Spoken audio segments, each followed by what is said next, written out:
I remember even having a conversation with someone where, we're talking about this very thing. Someone came to me and they're like, I just wish I knew God's plans. And I remembered a sermon I'd heard years ago, Francis Chan, of course, and he said this moment, he goes, do you actually really want to know God's plan? The person's like, yeah, I do. So I went Francis Chan on this person. I said, do you really want to know God's plans? And she's like, I do. I'm like, do you really want to know? She's like, I do. I said, do you really want to know what time he'd have you wake up? Mm-hmm. Do you really want to know who he'd have you forgive? Yeah. Do you really want to know? Do you really want to know what he'd have you do with your time? Do you really want to know what he'd have you do with your phone?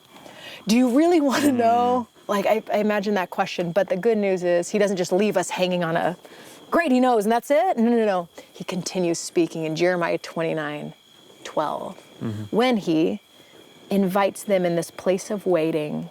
Yeah. He basically does this in verses 12, 13, and 14. Trust me.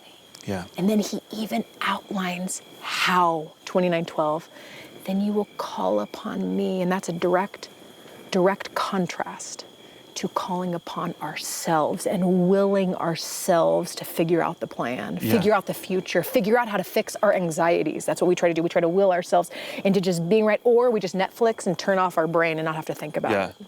If that's someone listening in, you're not crazy if that's you. But hear God's words, then you'll call upon me. Call upon me. Yeah. And then he says, and come and pray to me. And then he even tells us why.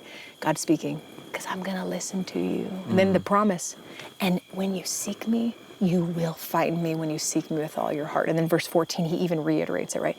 I want to be found by you. And that's the plan.